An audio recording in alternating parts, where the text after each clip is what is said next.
ಯಾರಾದ್ರೂ ನಿನ್ನನ್ನು ಪ್ರಚೋದಿಸಿದ್ರೆ ಕೂಲಾಗಿದ್ದು ಬಿಡು. ದೇವರ ಕರುಣೆ ನಿನ್ನ ಮೇಲೆ ಇಳಿದು ಬರುತ್ತೆ. ಪುತ್ರ ಸಂತಾನ ಎನ್ನೋದು ಅದು ಯೆಹೋವನ ಸ್ವಾಸ್ಥ್ಯ. ಮಕ್ಕಳು ದೇವರು ಕೊಡುವ ದಾನ. ಅಹಂಕಾರ ಪಡಬೇಡ, ಎಚ್ಚರ ಉಳ್ಳವರಾಗಿರ್ರಿ. ಯಾಕಂದ್ರೆ ಪ್ರವೋಕ್ ಮಾಡುವವರು, ಕೆಣಕುವವರ ಮುಂದೆನೆ ದೇವರು ಅವ್ರನ್ನ ಸನ್ಮಾನಿಸ್ತೀನಿ ಅಂತ ಹೇಳಿದನು. ಇರುವವನು ಇಲ್ಲದವರನ್ನ ಕೆಣಕಕ್ಕೆ ಹೋಗಬಾರದು. ಸಮ್ಟೈಮ್ಸ್ ಒಬ್ಬೊಬ್ಬರಲ್ಲಿ ಒಂದೊಂದು ವೀಕ್ನೆಸ್ ಇಟ್ಟಿರು, ಕೊರತೆಗಳನ್ನು ಇಟ್ಟಿರ್ತಾನೆ. ಅದರ ಕೊರತೆ ಏನಕ್ಕಿಟ್ಟಿದ್ದಾನೆ ಅಂದ್ರೆ ಅದರ ಮೂಲಕ ದೇವರ ನಾಮ ಮಹಿಮೆಗೊಳ್ಳಬೇಕು. ನಿನ್ನನ್ನು ಕೆಣಕುವವರು ಕೆಣಕ್ತಾ ಇರಲಿ, ನಿನ್ನ ನಿಂದಿಸುವವರು ನಿಂದಿಸ್ತಾ ಇರಲಿ, ಅವರ ಎದುರಿನಲ್ಲಿ ದೇವರು ನಿನ್ನನ್ನು ಅಭಿವೃದ್ಧಿ ಮಾಡ್ತಾನೆ. ಸಿಗ್ಲಿಲ್ಲ ಆದ್ರೂ ಸ್ತೋತ್ರ. ಬಟ್ ಮೈ ಗಾಡ್ ಪ್ರಾಮಿಸ್ಡ್, ನನ್ನ ದೇವರು ವಾಗ್ದಾನ ಮಾಡಿದಾನೆ, ಅದು ನೆರವೇರುತ್ತೆ. ಕೀರ್ತನೆಗಳ ಪುಸ್ತಕ 23ನೇ ಕೀರ್ತನೆ 5ನೇ ವಚನವನ್ನ ನಾವು ಓದೋಣ. 5ನೇ ವಚನವನ್ನ ಓದೋಣ. ಅನಂತರ ಆದಿಕಾಂಡ ಪುಸ್ತಕ 50ನೇ ಅಧ್ಯಾಯದ 50ನೇ ಅಧ್ಯಾಯದ 20ನೇ ವಾಕ್ಯವನ್ನು ಸಹ ಇದರ ಸಂಗಡವಾಗಿ ನಾವು ಓದಿಕೊಳ್ಳುವಂತರಾಗಿರೋಣ. ವೈರಿಗಳ ಮುಂದೆಯೇ ನೀನು ನನಗೋಸ್ಕರ ಔತಣ ಸಿದ್ಧಪಡಿಸುತ್ತಿ, ನನ್ನ ತಲೆಗೆ ತೈಲವನ್ನು ಹಚ್ಚಿಸುತ್ತಿ, ನನ್ನ ಪಾತ್ರೆಯು ತುಂಬಿ ಹೊರಸೂಸುತ್ತದೆ. ಆದರೆ ದೇವರು ಮೇಲಾಗಬೇಕೆಂದು ಸಂಕಲ್ಪಿಸಿದನು. ಈಗ ಅನುಭವಕ್ಕೆ ಬಂದ ಪ್ರಕಾರವೇ ಅನೇಕ ಪ್ರಾಣಿಗಳಿಗೆ ಸಂರಕ್ಷಣೆ ಉಂಟಾಗುವಂತೆ ಮಾಡಿದನು. ಕಣ್ಣುಗಳ ಮುಚ್ಚೋಣ, ಪ್ರಾರ್ಥನೆ ಮಾಡೋಣ. ಪರಲೋಕವನ್ನು ಭೂಲೋಕವನ್ನುಂಟು ಮಾಡಿದ ನಮ್ಮ ಸರ್ವಶಕ್ತನಾದ ದೇವರೇ, ನಿತ್ಯನಾದ ತಂದೆ, ವಾಕ್ಯವು ನಿನ್ನದು. ನೀನು ಮಾತನಾಡು. ನಿನ್ನ ಮಕ್ಕಳಾದ ನಾವುಗಳು ಕರ್ತನೇ ನಿನ್ನ ಶಬ್ದವನ್ನು ಕೇಳುವುದಕ್ಕೆ ವಿಧಿಯರಾಗುತ್ತೇವೆ. ಏಕಾಗ್ರತೆಯನ್ನು ಕೊಡು. ಪವಿತ್ರಾತ್ಮನ ತಾನೇ ಪ್ರತಿಯೊಂದು ವ್ಯಕ್ತಿಗಳ ಹೃದಯಗಳಲ್ಲಿ ಮಾತನಾಡಲಿ, ವಾಕ್ಯವು ಕ್ರಿಯೆ ಮಾಡಲಿ. ಎಲ್ಲ ಅಡೆತಡೆಗಳನ್ನು ಯೇಸುವಿನ ನಾಮದಲ್ಲಿ ನಾನು ಶಪಿಸ್ತೇನೆ. ಸಾನ್ನಿಧ್ಯಾನದಿಂದ ಮರೆಮಾಚು, ಕ್ರೂಜೆಯ ಮರೆಯಲ್ಲಿ ನಮ್ಮನ್ನು ಮರೆಮಾಚು. ಯೇಸುವಿನ ನಾಮದಲ್ಲಿ ಬೇಡ್ತೇನೆ. ಜನ ಗಟ್ಟಿಯಾಗಿ ಹೇಳ್ರಿ, ಮತ್ತೊಮ್ಮೆ ಹೇಳ್ರಿ, ಮಗದೊಮ್ಮೆ ಹೇಳ್ರಿ. ಪಕ್ಕದಲ್ಲಿ ಇರೋರಿಗೆ ಕೈ ಕೊಟ್ಟು ಮುಖ ನೋಡಿ ಹೇಳ್ರಿ, ಕೈ ಕೊಟ್ಟು ಮುಖ ನೋಡಿ ಹೇಳ್ರಿ. ವೈರಿಗಳ ಮುಂದೆಯೇ ನೀನು ನನಗೋಸ್ಕರ ಔತಣವನ್ನು ಸಿದ್ಧಪಡಿಸ್ತೀಯ. ಈ ತಿಂಗಳಿಗೆ ದೇವರು ಕೊಟ್ಟಿರುವಂಥ ಆಲೋಚನೆ month of provoke for promotion. ಬಡ್ತಿಗಾಗಿ ಕೆಣಕಿಸಲಾಗಿದೆ ಅಂತ. ಬಡ್ತಿಗಾಗಿ, ಬಡತನಕ್ಕಾಗಲ್ಲ, ಬಡ್ತಿಗಾಗಿ ಕೆಣಕಿಸಲಾಗಿದೆ ಅಂತ. ನೀನನ್ನು ಕೆಣಕಿ ತಪ್ಪು ಮಾಡಿಬಿಟ್ವಿ ಅನ್ನೋದು ಗೊತ್ತಾಗ ರೀತಿಯಲ್ಲಿ ದೇವರು ನಿಮ್ಮನ್ನು ಸನ್ಮಾನಿಸುವಂಥ ತಿಂಗಳಾಗಿರುತ್ತೆ. ಹಲ್ಲೆಲೂಯಾ. ವೈರಿಗಳ ಮುಂದೆಯೇ ನೀನು ನನಗೋಸ್ಕರ ಔತಣವನ್ನು ಸಿದ್ಧಪಡಿಸುತ್ತಿ, ನನ್ನ ತಲೆಗೆ ತೈಲವನ್ನು ಹಚ್ಚಿಸುತ್ತಿ, ನನ್ನ ಪಾತ್ರೆಯು ತುಂಬಿ ಹೊರಸೂಸುತ್ತದೆ. ನನ್ನ ಪಾತ್ರೆಯು ತುಂಬಿ ಹೊರಸೂಸುತ್ತದೆ.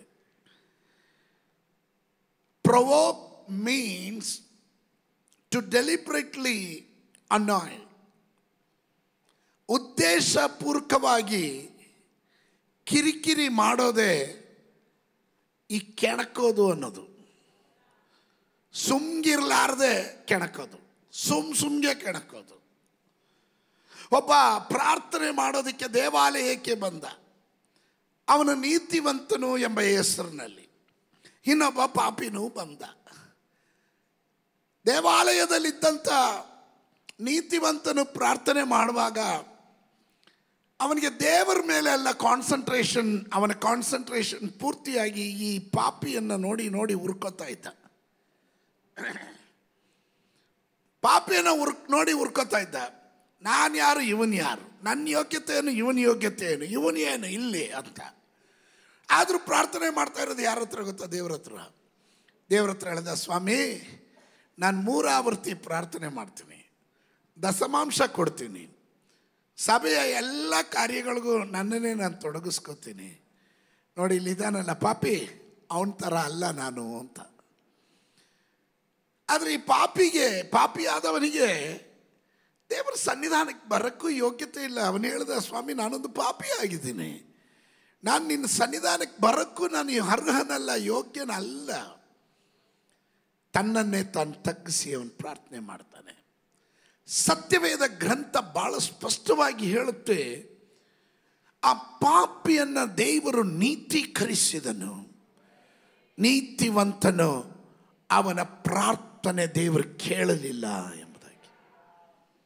Sometimes provoking to deliberately annoying, ಮತ್ತೊಬ್ಬರನ್ನ ಉದ್ದೇಶಪೂರ್ವಕವಾಗಿಯೇ ಕೆಣಕೋದು, ಇದು ಆ ಟೈಮಲ್ಲಿ ನೀನು ದೊಡ್ಡವನು ಅಂತ ತೋರಿಸುತ್ತೆ. ಆದರೆ ನಿನ್ನ ದೇವರು ನಿನ್ನನ್ನು ಚಿಕ್ಕವನಾಗಿ ಮಾಡಿಬಿಡ್ತಾನೆ. It means to incite by arousing anger. ನೋಡ್ರಿ, ಈ ಕೆಣಕೋದು ಅಂದರೆ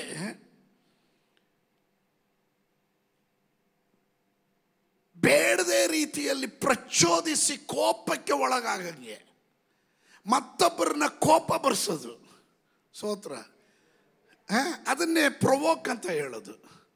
ಪ್ರೊವೋಕ್ ಅನ್ನೋದು ಅನೇಕ ಸಂದರ್ಭಗಳಲ್ಲಿ ನಾನು ಇದನ್ನು ಪ್ರಸ್ತಾಪ ಮಾಡಿದ್ದೀನಿ. ವರ್ಷಗಳ ಹಿಂದೆ ನಾನು ಪಾಸ್ಟರ್ ಏಲಿಯಾಸ್ ಇಬ್ಬರು ದುಬಾಯಲ್ಲಿ ಕಾರಲ್ಲಿ ಹೋಗ್ತಾ ಇದ್ವಿ. ಅರ್ಜೆಂಟ್ ಕೂಟಕ್ಕೆ ಹೋಗ್ಬೇಕು.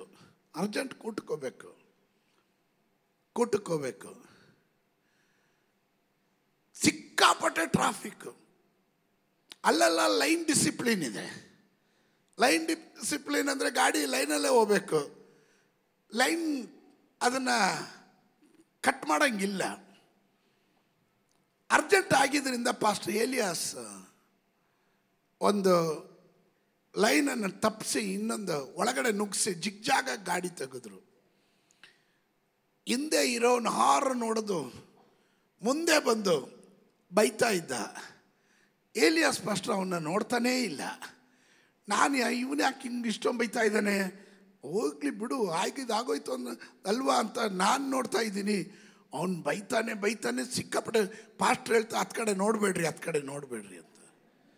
ಯಾಕೆ ಅಂದರೆ ಇವರು ಪ್ರೊವೋಕ್ ಮಾಡಿದ್ದು ಇವ್ರಿಗೆ ಅರ್ಥ ಆಯಿತು, ನನಗೆ ಅರ್ಥ ಆಗಲಿಲ್ಲ. ಆಮೇಲೆ ಸಮ್ಟೈಮ್ಸ್ ಕೆಲವರನ್ನ ಕೋಪ ಬರುವ ಹಾಗೆ ಪ್ರಚೋದಿಸೋದು, ಸುಮ್ಮನೆ ಕೆಣಕೋದು, ಇದನ್ನೇ ಹೇಳೋದು ಪ್ರೊವೋಕ್ ಅಂತ. ಜ್ಞಾನೋಕ್ತಿಗಳ ಪುಸ್ತಕ 15:1 ನಾವು ಹೀಗೆ ಕಾಣ್ತೇವೆ, ಮೃದುವಾದ ಪ್ರತ್ಯುತ್ತರವು ಸಿಟ್ಟನ್ನು ಹಾರಿಸುವುದು, ಬೀರು ನುಡಿಯು ಸಿಟ್ಟನ್ನು ಏರಿಸುವುದು. ಸ್ತೋತ್ರ. ಮೃದುವಾದ ಮಾತು, ರೆಸ್ಪೆಕ್ಟ್ಫುಲ್ ಪೊಲೈಟಾಗಿ ಮಾತನಾಡಿದ್ರೆ ಎಂಥ ಕೋಪಿಷ್ಟನು ತಣ್ಣಗಾಗ್ತಾನೆ. ಸ್ತೋತ್ರ. ನೀನು ಸಿಟ್ಟಲ್ಲಿ ಮಾತಾಡು, ಸಿಟ್ಟು ಬರ್ದಿರೋನು ಸಿಟ್ಟು ಮಾಡ್ಕೋತಾನೆ. ನೀನು ಸಿಟ್ಟಲ್ಲಿ ಮಾತಾಡಿದ್ರೆ ಕೋಪದ ಅದನ್ನು ನೀನು ಪ್ರಚೋದಿಸ್ತಾ ಇದ್ದೀಯ. Amen. So whenever you say provoke, anger is involved. ಯಾವಾಗ ನೀವು ಮತ್ತೊಬ್ಬರನ್ನ ಕೆಣಕ್ತಿರೋ ಅದರಲ್ಲಿ ಕೋಪ ಎನ್ನೋದು ಬೆರಿಕೆ ಆಗಿಬಿಡುತ್ತೆ, ಅದರ ಪಾತ್ರ ವಹಿಸ್ಬಿಡುತ್ತೆ. ಆಮೇಲೆ ಅದಕ್ಕೆ ನೋಡ್ರಿ, ಕೆಲವೊಮ್ಮೆ ಈ ತಮಾಷೆ ಅರ್ಥ ಮಾಡ್ಕೊಳ್ಳೋಕ್ಕಾಗದೇ ಇರೋರು ತಮಾಷೆಗೆ ಹೇಳೋದನ್ನು ಸೀರಿಯಸ್ ಆಗಿ ತಗೊಂಡ್ಬಿಡ್ತಾರೆ. ಅಮಾಷೆ ಅಂತಾರೆ. ತಮಾಷೆ ಮಾಡೋಕ್ಕೆ ಹೋದೆ, ಅವನು ಏನು ಇಷ್ಟೊಂದು ಸೀರಿಯಸ್ ಆಗ್ಬಿಟ್ಟ ಅಂತ.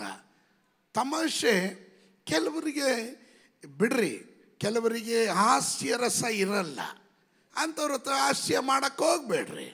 ಸ್ತೋತ್ರ. ಹಲ್ಲೆಲೂಯಾ. ಅಂಥವ್ರ ಹತ್ರ ಹೇಗೆ ನಡ್ಕೊಬೇಕು ಅನ್ನೋದು ಜ್ಞಾನ ಇರಲಿ. ಸ್ತೋತ್ರ. ನೀನು ಒಳ್ಳೇದೇ ಮಾಡೋಕ್ಕೆ ಹೋಗಿರ್ತೀಯ, ಯಾಕೆ ಬೈಸ್ಕೋತೀಯ? ಸ್ತೋತ್ರ. ಗಮನಿಸ್ರಿ, there will always be something or someone in this life to provoke you. ನಿಮ್ಮ ಜೀವನದಲ್ಲಿ ಯಾರೋ ಎಲ್ಲೋ ಏನೋ ರೀತಿಯಲ್ಲಾದರೂ ನಿಮ್ಮನ್ನು ಪ್ರಚೋದಿಸುವವರು, ಕೆಣಕುವವರು, ನಿಮ್ಮನ್ನು ಕೆಣಕುವವರು ಇದ್ದೇ ಇರ್ತಾರೆ ಈ ಜೀವನದಲ್ಲಿ. ಸ್ತೋತ್ರ. ಅದಕ್ಕೆ ಯೇಸು ಸ್ವಾಮಿ ಒಮ್ಮೆ ಹೇಳಿದರು, put back your sword in his place ಅಂತ. ನಿನ್ನ ಕತ್ತಿಯನ್ನು ಒಳಗಡೆ ಹಾಕು. ಕತ್ತಿಯನ್ನು ಎತ್ತುವವನು ಕತ್ತಿಯಿಂದನೇ ಹತನಾಗುತ್ತಾನೆ. Put back your sword in his place. That means somebody is provoking you. ಯಾರಾದರೂ ನಿನ್ನನ್ನು ಪ್ರಚೋದಿಸಿದ್ರೆ ಕೂಲಾಗಿದ್ದು ಬಿಡು. ಸ್ತೋತ್ರ. ದೇವರ ಕರುಣೆ ನಿನ್ನ ಮೇಲೆ ಇಳಿದು ಬರುತ್ತೆ. ಸ್ತೋತ್ರ. ಒಂದು ಕಾರ್ಯ ಮಾಡಿ, ನೀನು ಮನೆಗೆ ಹೋಗಿ ಮೊಣಕಾಲು ಹಚ್ಚಿ ಪ್ರಾರ್ಥನೆ ಮಾಡು. ದೇವರೇ, ಆ ಸಹೋದರ ನನ್ನ ಹತ್ರ ಕೋಪ ಮಾಡಿಕೊಂಡ, ಸಿಟ್ಟು ಮಾಡಿಕೊಂಡ, ನನಗೆ ಗೊತ್ತಿಲ್ಲ ಅದು ಏನಕ್ಕೆ ಮಾಡಿಕೊಂಡೋ, ಆದರೆ ದೇವರೇ ನೀನು ಕರುಣೆ ಉಳ್ಳ ದೇವರು, ನಿನ್ನ ಕೈಯಲ್ಲಿ ನಾನು ಒಪ್ಪಿಸ್ತೇನೆ, ಆತನಿಗೆ ಸಮಾಧಾನ ಕೊಡು. ನೀನೊಂದು ಪ್ರಾರ್ಥನೆ ಮಾಡಿ ಬಿಟ್ಬಿಡು, ಮಿಕ್ಕಿದ್ದು ನೋಡು, ದೇವರು ನೋಡ್ಕೋತಾರೆ. Amen. Put back your sword in his place. ಮೃದುವಾದ ಪ್ರತ್ಯುತ್ತರವು. ಕೆಲವ್ರಿಗೆ ಏನಾದರೂ ಕೇಳಿದ್ರೆ ಸಾಕು, ಗುರ್ ಗುರ್ ಅಂತಾನೆ ಉತ್ತರ ಹೇಳೋದು. ಏನು, ಹೇಗ, ಬಾ, ಹೋಗ್, ಗಾಡಿ, ಬಾ, ಬಾ, ಬಾ. ಅಯ್ಯೋ, ಇದು ಕೇಳವನನ್ನು ಸಿಟ್ಟೆಬ್ಬಿಸುತ್ತೆ. ಬೀರು ನುಡಿಯು ಸಿಟ್ಟನ್ನೇ ಏರಿಸುತ್ತದೆ. ಮೃದುವಾದ ಪ್ರತ್ಯುತ್ತರವು ಸಿಟ್ಟನ್ನು ಹಾರಿಸುತ್ತೆ. ಪೊಲೈಟಾಗಿ ಮಾತಾಡ್ರಿ, ಪೊಲೈಟಾಗಿ ಮಾತಾಡ್ರಿ. ನಿಮ್ಮ ಜೀವನದಲ್ಲಿ ಇದನ್ನು ಅಭ್ಯಾಸ ಮಾಡಿಕೊಡ್ರಿ. ಶತ್ರು ಮಾತಾಡ್ತಾನೆ, ವೈರಿಗಳು ಮಾತಾಡ್ತಾರೆ, ಲೆಟ್ ಇಟ್ ಬಿ. ವೈರಿಗಳ ಎದುರಿನಲ್ಲಿ ದೇವರು ನಿಮಗೋಸ್ಕರ ಒಂದು ಔತಣವನ್ನು ಸಿದ್ಧ ಮಾಡ್ತಾನೆ. ನಿಮ್ಮ ಜೀವನದಲ್ಲಿ ನಿಮ್ಮನ್ನು ಸಿಟ್ಟೆಬ್ಬಿಸುವವರು, ನಿಮ್ಮನ್ನು ಕೆಣಕುವವರು ಇದ್ದೇ ಇರ್ತಾರೆ. ಆಫೀಸಲ್ಲಿ ಇರ್ಬೋದು, ಕಾಲೇಜಲ್ಲಿ ಇರ್ಬೋದು, ಸಭೆಗೆ ಬಂದರೂ ಇರ್ಬೋದು. ಕೆಲವರು ನನಗೆ ಅನಿಸ್ದಂಗೆ ಮನೇಲಿ ಗಲಾಟೆ ಮಾಡಿಬಿಟ್ಟು ಸಭೆಗೆ ಬರ್ತಾರೆ. ಆ ಕೋಪ ಎಲ್ಲಿ ಚೆಲ್ಲೋದು ಅನ್ನುವಾಗ ಇವ್ರ ಪಾಪ ನಮಸ್ಕಾರ ಬನ್ನಿ ಸಿಸ್ಟರ್ ಅಂತ ಹಿಂಗಂತಾರಲ್ಲ, ಇವರೇ ವೈರಿ ಅಂದ್ಕೊಂಬಿಡ್ತಾರೇನೋ. ಸ್ತೋತ್ರ. ಅಂಥವ್ರು ಯಾರಾದರೂ ಇದ್ರೆ ಮಾನಸಾಂತರ ಹೊಂದಿ ನಿಮ್ಗೆ ಒಳ್ಳೇದು, ಮನ ತಿರ್ಕೊಳ್ರಿ. ಆಮೇಲೆ ಸಿಟ್ಟೇರಿಸೋದು ಬೇರೆ, ಸಿಟ್ಟು ಆರಿಸೋದು ಬೇರೆ. ಆಮೇಲೆ ಕೆಲವರಿಗೆ ಪ್ರತ್ಯೇಕ ಕೃಪೆ ಇದೆ, ಅಲ್ಲಲ್ಲಿ ಸ್ತೋತ್ರ. ಸಿಟ್ಟು ಬರ್ದಿರೋರನ್ನು ಸಿಟ್ಟು ಮಾಡಿಸೋದು ಹೆಂಗೆ ಅಂತ ಕೆಲವ್ರಿಗೆ ಗೊತ್ತು. ಅದನ್ನೇ ಕೆಣಕೋದು ಅಂತ ಹೇಳೋದು, ಅದನ್ನೇ ಕೆಣಕೋದು ಅಂತ ಹೇಳೋದು. ಗಮನಿಸ್ರಿ, sometime provocation is the only way to make us achieve something. ಕೆಲವೊಮ್ಮೆ ಈ ಪ್ರಚೋದನೆಗಳು, ಈ ಕೆಣಕೋದು ನಮಗೊಂದು ರೀತಿ ಆಶೀರ್ವಾದ, ನಮಗೊಂದು ರೀತಿ ಆಶೀರ್ವಾದ. ಆಮೇಲೆ ನಾನು ಈ ಅನ್ನ ಪ್ರಾರ್ಥನೆ ಮಾಡುವಂಥ ಒಂದು ಸ್ತ್ರೀ. ಅನ್ನಲ ಗಂಡ ಏಲ್ಕಾನನು. ಏಲ್ಕಾನನಿಗೆ 2 ಹೆಂಡತಿಯರು. ಮೊದಲನೇ ಹೆಂಡತಿ ಅನ್ನ, ಎರಡನೇ ಅವಳು ಪೆನಿನ. ಹನ್ನಲಿಗೆ ಮಕ್ಕಳಿಲ್ಲ. ಪೆನಿನಾಗೆ ಮಕ್ಕಳು ವರ್ಷ ಒಂದೊಂದು. ಸ್ತೋತ್ರ. ಮೊಲ ಮರಿ ಆಗ್ತಂಗೆ ಆಗ್ತಾನೇ ಇದ್ರು ಮರಿ ಮಕ್ಕಳು. ಸ್ತೋತ್ರ. ಆಮೇಲೆ ಇವಳು ಮರಿ ಆಗ್ತಾ ಮಕ್ಕಳು ಮರಿ ಅಲ್ಲವಲ್ಲ ಮಕ್ಕಳು. ಸ್ತೋತ್ರ, ಕ್ಷಮಿಸಿ. ಮಕ್ಕಳು ಹುಟ್ಟಿ ಮಕ್ಕಳು ಬೆಳೀತಾ ಬರ್ತಿದ್ದಂಗೆ ಇವಳಿಗೆ ಅಕ್ಕನ ಕಂಡ್ರೆ ಅಥವಾ ಹಣ್ಣಲ ಕಂಡ್ರೆ ಕೆಣಕಬೇಕು ಅನ್ನಿಸ್ತು. ನೋಡು ದೇವರ ಆಶೀರ್ವಾದ ನನ್ನ ಮೇಲೆ ಹೆಂಗಿದೆ ಅಂತ. ಭಯಂಕರ ಆಶೀರ್ವಾದ, ನೀನು ಇದ್ದೀಯ, ಬಂಜೆ ನೀನು ಅಂತ ಅವಳನ್ನು ಭಾಳವಾಗಿ ಚುಚ್ಚಿ ನೋಯಿಸ್ತಾ ಇದ್ರು. ಸಾಧಾರಣವಾಗಿ ಅದರ ಅವಶ್ಯಕತೆ ಇಲ್ಲ. ಕೆಲವರು ಇಲ್ಲಿ ತೃಪ್ತರಾಗಿರೋರು ಇದ್ದೀರಾ, ನೀವು ಸುಸ್ಥಿತಿಯಲ್ಲಿ ಇರೋರಿದ್ದೀರಾ. ಗಮನ ಇಟ್ಕೊಳ್ರಿ. ನೀವು ಯಾವಾಗಲೂ ಇದನ್ನು ಅರ್ಥ ಮಾಡ್ಕೊಬೇಕು. ಅದಕ್ಕೋಸ್ಕರ ನಾನು ಮೊದಲು ನಿಮ್ಮನ್ನು ಎಚ್ಚರಿಸ್ತೀನಿ, ಆಮೇಲೆ ಮೆಸೇಜಿಗೆ ಬರ್ತೀನಿ ನಾನು. ಕೆಲವರು ಅವರ ಬಲಹೀನತೆಯನ್ನು ಚುಚ್ಚಕ್ಕೆ ಹೋಗಬೇಡ್ರಿ, ಅವರ ವೀಕ್ನೆಸ್ಸನ್ನು ಚುಚ್ಚಕ್ಕೆ ಹೋಗಬೇಡ್ರಿ. ಅವ್ರು ಸ್ವಲ್ಪ ಕಪ್ಪಗಿದ್ರೆ ಕರಿಯ ಬಾರೋ ಇಲ್ಲಿ, ಸೋತ್ರ. ಹಾಂ, ಇವನೇನೋ ಫುಲ್ ಫಾರಿನರ್ ಥರ ಇದ್ದಾನಂತೆ, ಇವನು ಅದರ ಇನ್ನೊಂದು ವರ್ಗ ಇವನು. ಆಮೇಲೆ ಕುಳ್ಳಕ್ಕಿರ ಕುಳ್ಳ ಅನ್ನೋದು, ದಪ್ಪಕ್ಕೆ ದಡಿಯ ಅನ್ನೋದು, ಸೋತ್ರ. ಅವರ ಪರ್ಸ್ನಾಲಿಟಿಯನ್ನು ಆಳಿಸೋದು. ಅವ್ರಿಗೆ ಗೊತ್ತು ಇಲ್ಲಿ ಟಚ್ ಮಾಡಿದ್ರೆ ಅವರು ಪ್ರೊವೋಕ್ ಆಗ್ತಾರೆ ಅಂತ, ಇಲ್ಲಿ ಕೆಣಕಿದ್ರೆ ಅವ್ರಿಗೆ ಕೋಪ ಬರುತ್ತೆ ಅಂತ. ಆಮೇಲೆ ನೀವು ಒಂದು ತಿಳ್ಕೊಳ್ರಿ, ನಾನು ಏನಕ್ಕೆ ಆ ವಾಕ್ಯ ಓದಿಸ್ತೇನೆ, ವೈರಿಗಳ ಎದುರಿನಲ್ಲಿ ಈ ಕೆಣಕವರು ಮಧ್ಯದಲ್ಲಿ ನಿನ್ನನ್ನು ದೇವರು ಸನ್ಮಾನಿಸ್ತಾನೆ. So we have to be very careful. Hannah ಬಂಜೆ ಆಗಿದ್ಲು. ಸಿ, ಗಂಡ 10 ಮಕ್ಕಳಿಗಿಂತ ಹೆಚ್ಚಾಗಿ ಅಣ್ಣನನ್ನು ಪ್ರೀತಿ ಮಾಡ್ತಾ ಇದ್ದ. ಅವಳಿಗೆ ಏನು ಬೇಕೋ ಎಲ್ಲ ಸೌಕರ್ಯಗಳನ್ನು ಮಾಡ್ತಿದ್ದ. ಆದರೆ ಪುತ್ರ ಸಂತಾನ ಎನ್ನೋದು ಅದು ಯೆಹೋವನ ಸ್ವಾಸ್ಥ್ಯ. ಮಕ್ಕಳು ದೇವರು ಕೊಡುವ ದಾನ. ನಿನಗೆ ದೇವರು ಮಕ್ಕಳು ಕೊಟ್ಟಿದ್ರೆ ಸ್ತೋತ್ರ ಹೇಳು. ಕೊಡದೇ ಇರುವವರಿಗೆ ನೀನು ಆಳ್ಸಕ್ಕೆ ಹೋಗಬೇಡ, ಅವ್ರನ್ನ ಕೆಣಕಕ್ಕೆ ಹೋಗಬೇಡ. ಗೊತ್ತು ಅವರಿಗೆ ಮಕ್ಕಳಿಲ್ಲ ಅಂತ. ಪ್ರತಿದಿನ ಕಂಡಾಗಲ್ಲ, ಏನಮ್ಮ ಏನಾದರೂ ಸ್ಪೆಷಲ್ ಇದೆಯಾ, ವಿಶೇಷ ಇದೆಯಾ, ಗೊತ್ತು ಅವ್ರನ್ನ ನೋವು ತಿಂತಾ ಇದ್ದಾರೆ. ಅದ್ರ ಜೊತೆಗೆ ಇವ್ರು ಕೇಳೋದು, ಹೌದಾ ಏನಿಲ್ವಾ, ನಾನು ಪ್ರಾರ್ಥನೆ ಮಾಡ್ತೀನಿ ಅಂತ. ಏನು ಗೊತ್ತಾ, ಸ್ತೋತ್ರ ಪ್ರಾರ್ಥನೆ ಅಲ್ಲ ಅದು, ಒಳಗೆ ಹಾಕೊಂಡು ತಿವಿದಿತ್ತು. ಆಮೇಲೆ ಅವಳ ನೋವಿಂದ ಎಷ್ಟೋ ಸಿಸ್ಟರ್ಸ್ ನನ್ನ ಹತ್ರ ಹೇಳಿದ್ದಾರೆ, ಚರ್ಚಿಗೆ ಬರೋದಿಲ್ಲ ಅಂದ್ಬಿಟ್ರು ಅವರು. ಬೇಡ ಪಾಸ್ಟ್ರೆ, ನನ್ನಲ್ಲಿ ಬಂದರೆ ನೀವು ತುಂಬ ಒಳ್ಳೆಯವ್ರು ಪಾಸ್ಟ್ರೆ, ಸಭೆ ಒಳ್ಳೇದು, ಸಭೆ ಎಲ್ಲ ಒಳ್ಳೇದು ಮಾಡಿ, ದೇವರು ಒಳ್ಳೆ ಮಾಡಿದ್ದಾರೆ. ಈ ಕೆಲ ಜನರ ಮಾತುಗಳಿಂದ ನಮಗೆ ಅಲ್ಲಿ ಬಂದು ಆರಾಧನೆ ಮಾಡೋ ಮನಸ್ಸಮಾಧಾನನೇ ಇರಲ್ಲ. ಯಾಕೆ ಮಾಡ್ತೀರ ಹಾಗೆ? Don't provoke anybody. ಕೆಣಕಬೇಡ್ರಿ ಮತ್ತೊಬ್ಬರನ್ನ. ಅವರ ಕೊರತೆಗಳು, ನಾಳೆ ಅವ್ರಿಗೆ ಈ ಕೊರತೆ ಇರ್ಬೋದು, ನಾಳೆ ನಿನಗೆ ದೊಡ್ಡ ಕೊರತೆ ಎದ್ದು ಕಾಡ್ಬೋದು. ಆ ಟೈಮಲ್ಲಿ ನಿನಗೆ ಆರೋಗ್ಯ ಚೆನ್ನಾಗಿದ್ದಾಗ, ನಿನಗೆ ಬಲ ಇದ್ದಾಗ, ನಿನ್ನ ಕೈಯಲ್ಲಿ ಹಣ ಇದ್ದಾಗ, ನಿನಗೆ ಸ್ಥಾನ ಇದ್ದಾಗ ಅಹಂಕಾರ ಪಡಬೇಡ, ಎಚ್ಚರ ಉಳ್ಳವರಾಗಿರ್ರಿ. ಯಾಕಂದರೆ ಪ್ರೊವೋಕ್ ಮಾಡುವವರು, ಕೆಣಕುವವರ ಮುಂದೆನೆ ದೇವರು ಅವ್ರನ್ನ ಸನ್ಮಾನಿಸ್ತೀನಿ ಅಂತ ಹೇಳಿದನು. So whenever you say provoke, anger is involved. ನೀನು ಯಾರನ್ನ ಉದ್ವೇಗ ಮಾಡ್ತೀಯೋ, ಕೆಣಕ್ತೀಯೋ, ಅಲ್ಲಿ ಕೋಪಕ್ಕೆ ಕಾರಣವಾಗುತ್ತೆ, ಸಿಟ್ಟನ್ನು ಏರಿಸುತ್ತೆ. ಬೀರು ನುಡಿ ಸಿಟ್ಟನ್ನು ಏರಿಸುತ್ತೆ. ಮೃದುವಾದ ಪ್ರತ್ಯುತ್ತರ.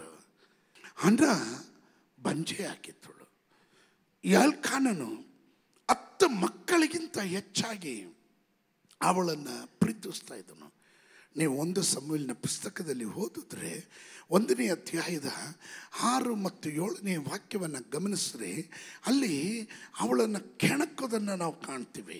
ಇದಲ್ಲದೆ ಆಕೆಯ ಸವತಿಯು, ಯೆಹೋವನು ನಿನ್ನನ್ನು ಬಂಜೆಯನ್ನಾಗಿ ಮಾಡಿದ್ದಾನೆ, ಯೆಹೋವನು ನಿನ್ನನ್ನು ಬಂಜೆಯನ್ನಾಗಿ ಮಾಡಿದ್ದಾನೆಂದು ಹೇಳಿ ಆಕೆಯನ್ನು ಕೆಣಕಿ ನೋಯಿಸುತ್ತಿದ್ದಳು. ಏನು ಮಾಡ್ತಾ ಇದ್ಲು? ಕೆಣಕಿ ನೋಯಿಸ್ತಾ ಇದ್ಲು. ಸಮ್ಟೈಮ್ಸ್ ನಿನಗೆ ಸ್ವಲ್ಪ ಅಂದ ಜಾಸ್ತಿ ಕೊಟ್ಟಿರ್ಬೋದು, ಸ್ವಲ್ಪ ಹಣ ಜಾಸ್ತಿ ಕೊಟ್ಟಿರ್ಬೋದು, ಇಲ್ಲ ಸ್ವಲ್ಪ ವಿದ್ಯಾಭ್ಯಾಸ ಜಾಸ್ತಿ ಕೊಟ್ಟಿರ್ಬೋದು. ಅದನ್ನಿಟ್ಕೊಂಡು ಇರುವವನು ಇಲ್ಲದವನನ್ನು ಕೆಣಕಕ್ಕೆ ಹೋಗಬಾರ್ದು. ನೀವು ಸ್ತೋತ್ರ ಹೇಳದೇ ಇದ್ದಾಗ ನನಗೊಂದು ಸಂಶಯ. ಇರುವವನು ಇಲ್ಲದವರನ್ನು ಕೆಣಕಕ್ಕೆ ಹೋಗಬಾರ್ದು. ಇಲ್ಲಿ ಪೆನೀನ ಅಣ್ಣಲನ್ನು ಕೆಣಕ್ತಾ ಇದ್ದಾನೆ. ನಿಮಗೆ ಗೊತ್ತಾ, ಪೆನಿನಾ ಎಂಬ ಹೆಸರಿನ ಅರ್ಥ ಪೋಲ್, ಮುತ್ತು. ಈ ಮುತ್ತು ಎಲ್ಲಿಂದ ಬರುತ್ತೆ ಸಿಗುತ್ತೆ ಹೇಳ್ರಿ? ಸಮುದ್ರದಲ್ಲಿ ಎಲ್ಲಿಂದ ಬರುತ್ತೆ? ಕಪ್ಪೆ ಚಿಪ್ಪಲ್ಲಿ. ಆಮೇಲೆ ಕಪ್ಪೆ ಚಿಪ್ಪಿಂದ ಮುತ್ತು ಹೊರಗಡೆ ಬರುತ್ತೆ. ಈ ಕಪ್ಪೆ ಚಿಪ್ಪಿನಲ್ಲಿ ಮುತ್ತು ಬರೋದಕ್ಕೆ ಸಮಥಿಂಗ್ ಪ್ರೊವೋಕಿಂಗ್ ಅಂತೆ. ಅಲ್ಲಿಂದನೇ ಮುತ್ತು ಉತ್ಪತ್ತಿ ಮಾಡುತ್ತೆ ಅಂತದು. ಆ ಕಪ್ಪೆ ಚಿಪ್ಪು ಅದು ಉತ್ಪತ್ತಿ ಮಾಡುತ್ತಂತೆ. ಸ್ತೋತ್ರ. ಅದು ಮುತ್ತು, ಹೊರಗಡೆ ಬರೋದು ಬ್ಲೆಸ್ಸಿಂಗ್, ಆಶೀರ್ವಾದ ಆಗೋಯ್ತು. ಯಾರೋ ಪ್ರವೋಕ್ ಮಾಡೋದು ಯಾರಿಗೂ ಆಶೀರ್ವಾದ. ಸ್ತೋತ್ರ ಹೇಳಲಿಲ್ಲ. ಪೆನಿನ ಕೆಣಕಿದ್ದು ಹನ್ನಲಿಗೆ ಅದು ಆಶೀರ್ವಾದವಾಯಿತು. ಪೆನಿನ ಪ್ರವೋಕ್ ಮಾಡಿದ್ದು ಅವಳ ಪ್ರಮೋಷನ್ಗೆ ಕಾರಣವಾಯಿತು. ಆಮೇನ್. ಪೆನಿನ ಪರ್ಲ್, ಮುತ್ತು. ಅನ್ನ ಎಂಬ ಹೆಸರಿನ ಅರ್ಥ ಗ್ರೇಸ್, ಫೇವರ್, ದಯೆ. ಇವಳಿಗೆ ದಯೆ ಇದೆ. ಹುಷಾರಾಗಿರ್ರಿ, ದಯೆ ಇರೋರ್ನ ಕೆಣಕಕ್ಕೆ ಹೋಗ್ಬೇಡ್ರಿ. ಪಕ್ಕದಲ್ಲಿರೋರು ಕೈ ಕೊಟ್ಟಳ್ರಿ, ದಯೆ ಇರೋರ್ನ ಕೆಣಕಕ್ಕೆ ಹೋಗ್ಬೇಡ್ರಿ. ದಯೆ ಇರೋರ್ನ ಕೆಣಕಿದ್ರೆ ದಯೆ ಎದ್ದು ಚಾರ್ಜ್ ಮಾಡುತ್ತೇನೆ ನಿನ್ನನ್ನು. ಸ್ತೋತ್ರ, ಹಲ್ಲೆಲೂಯ. ದಯೆ ಲಭಿಸಿದವರೆಲ್ಲ ಗಟ್ಟಿಯಾಗೊಂದು ಆಮೇನ್ ಹೇಳ್ರಿ. ನನ್ನ ಮೇಲೆ ದೇವ್ರ ದಯೆ ಇದೆ. ನನ್ನನ್ನು ಕೆಣಕಿದವನು, ಅವನ ಮುಂದೆ ದೇವರು ನನಗಾಗಿ ಔತಣವನ್ನು ಸಿದ್ಧ ಮಾಡೋದಕ್ಕೆ ಮೇಜನ್ನು ಸಿದ್ಧ ಮಾಡ್ತಾ ಇದ್ದಾನೆ. Because I am carrying the favour from God. ಇವಳ ಹೆಸರಿನಲ್ಲೇ ಇದೆ ಫೇವರ್. ಇವಳ ಹೆಸರಿನಲ್ಲಿ ಮುತ್ತಿದೆ. ಆಮೇಲೆ ಪೆನಿನ ಇವಳು ಹನ್ನಲನ್ನ ನೋಯಿಸ್ತಾ ಇದ್ದಳು.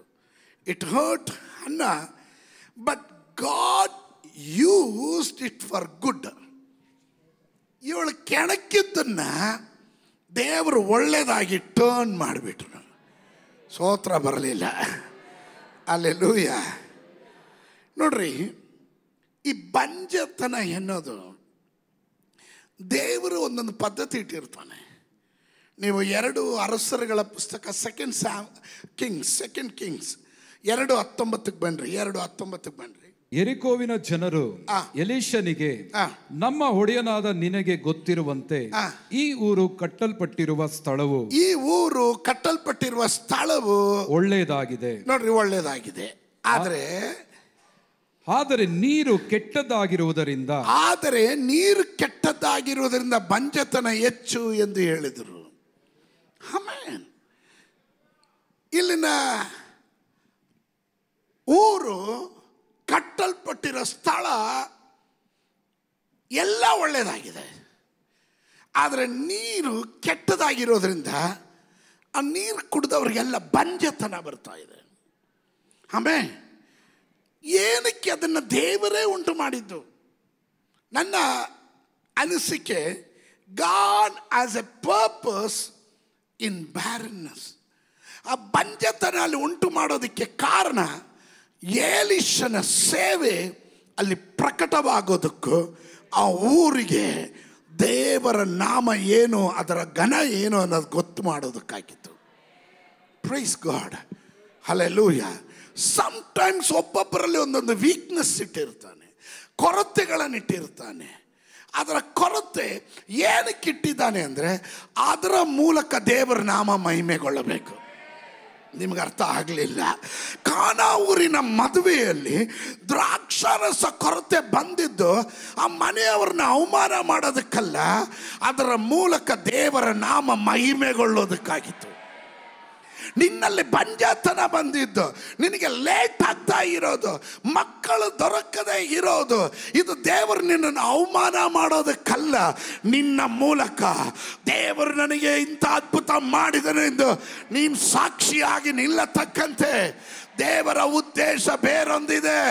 ಕೆಣಕುವವರು ಕೆಣಕಲೆ, ನೋಯಿಸುವವರು ನೋಯಿಸಲೆ, ನಿಂದಿಸುವವರು ನಿಂದಿಸಲೆ. ದೇವರ ಉದ್ದೇಶ ಮತ್ತೊಂದಿದೆ, ಅದು ನಿನ್ನನ್ನು ಸನ್ಮಾನಿಸುವುದಾಗಿರುತ್ತದೆ. God's promise and blessings. ಸತ್ಯವೇದ ಗ್ರಂಥ ತಂದಿರುವವರು ನನ್ನೊಟ್ಟಿಗೆ ಧರ್ಮೋಪದೇಶ ಕಾಂಡ ಪುಸ್ತಕ, ಬುಕ್ ಆಫ್ ಡ್ಯೂಟ್ರನಾಮಿ, ಧರ್ಮೋಪದೇಶ ಕಾಂಡ ಪುಸ್ತಕ 7ನೇ ಅಧ್ಯಾಯ 13 ಮತ್ತು 14ನೇ ವಾಕ್ಯ ನೋಡ್ರಿ. ನಿಮ್ಮನ್ನ ಪ್ರೀತಿಸಿ ಅಭಿವೃದ್ಧಿಪಡಿಸಿ ಹೆಚ್ಚಿಸುವೆನು. ಆತನು ನಿಮ್ಮ ಪಿತೃಗಳಿಗೆ ಪ್ರಮಾಣ ಮಾಡಿಕೊಟ್ಟ ದೇಶದಲ್ಲಿ. ನೋಡ್ರಿ, ದೇವರು ಏನು ಹೇಳ್ತಾ ಇದ್ದಾರೆ? ನಿಮ್ಮನ್ನು ಪ್ರೀತಿಸಿ ಅಭಿವೃದ್ಧಿಪಡಿಸಿ ಹೆಚ್ಚಿಸುವೆನು. ಒಂದು ಪ್ರೀತಿಸ್ತೀನಿ, 2 ಅಭಿವೃದ್ಧಿ ಮಾಡ್ತೀನಿ, 3 ನಿಮ್ಮನ್ನು ಹೆಚ್ಚಿಸ್ತೀನಿ. ದಟ್ ಮೀನ್ಸ್ ನ್ಯೂಮರಿಕಲಿ ನೀವು ಸಂಖ್ಯೆಯಲ್ಲೂ ಹೆಚ್ಚುತ್ತೀರಾ, ಸಂಪತ್ತಿನಲ್ಲೂ ಹೆಚ್ಚುತ್ತೀರಾ. ಕಾರಣ ದೇವರ ಪ್ರೀತಿ ನಿಮ್ಮ ಮೇಲೆ ಇದೆ. ಯಾರಿಗಾದ್ರೂ ಅದು ಇದ್ರೆ ಗಟ್ಟಿಯಾಗಿ ಒಂದು ಆಮೇಲೆ ಹೇಳ್ರಿ. ದೇವರ ಪ್ರೀತಿ ನನ್ನ ಮೇಲೆ ಇದ್ರೆ ನಾನು ಅಭಿವೃದ್ಧಿ ಆಗ್ತೇನೆ, ನನ್ನ ಕುಟುಂಬ ಅಭಿವೃದ್ಧಿ ಆಗುತ್ತೆ, ನನ್ನ ಸೇವೆ ಅಭಿವೃದ್ಧಿ ಆಗುತ್ತೆ, ನನ್ನ ಮೇಲಿನ ಅಭಿಷೇಕ ನನ್ನನ್ನು ಅಭಿವೃದ್ಧಿ ಪಡಿಸುವಂಥದ್ದಾಗಿದೆ ಎಂದು ನಂಬುವವರು ಯಾರಾದರೂ ಇದ್ರೆ ಗಟ್ಟಿಯಾಗಿ ಒಂದು ಆಮೇಲೆ ಹೇಳ್ರಿ. ಆಮೇಲೆ ದೇವರ ಪ್ರೀತಿ ನನ್ನ ಮೇಲಿದೆ. ಅದಕ್ಕೆ ದೇವರು ತನ್ನನ್ನು ಪ್ರೀತಿಸುವವರ ಹಿತಕ್ಕಾಗಿ ಎಲ್ಲ ಕಾರ್ಯಗಳನ್ನು ಅನುಕೂಲವಾಗಿ ದೇವರು ಮಾಡ್ತಾನೆ. ಕಮಾನ್, ಅರ್ಥ ಆಗಲಿಲ್ಲ? ಎಲ್ಲ ಕಾರ್ಯಗಳನ್ನು ದೇವರು ನಿನಗೆ ಅನುಕೂಲವಾಗಿ ಟರ್ನ್ ಮಾಡ್ತಾ ಇರ್ತಾನೆ. ನೀನು ದೇವರನ್ನ ಪ್ರೀತಿಸುವ ವ್ಯಕ್ತಿ ಆದರೆ, ದೇವರ ಪ್ರೀತಿ ನಿನ್ನ ಮೇಲೆ ಇರೋದಾದರೆ, ದೇವರ ದಯೆ ದೊರಕಿದ ವ್ಯಕ್ತಿ ಆದರೆ, ದೇವರ ದಯೆ ಕೇಳುವ ವ್ಯಕ್ತಿ ನೀನಾದರೆ, ನಿನ್ನನ್ನು ಕೆಣಕುವವರು ಕೆಣಕ್ತಾ ಇರಲಿ, ನಿನ್ನ ನಿಂದಿಸುವವರು ನಿಂದಿಸ್ತಾ ಇರಲಿ, ಅವರ ಎದುರಿನಲ್ಲಿ ದೇವರು ನಿನ್ನನ್ನು ಅಭಿವೃದ್ಧಿ ಮಾಡ್ತಾನೆ, ನಿನ್ನನ್ನು ಹೆಚ್ಚಿಸುವಂತನಾಗಿರ್ತಾನೆ. This is the promise God is giving. ವಾಗ್ದಾನ ಇದು.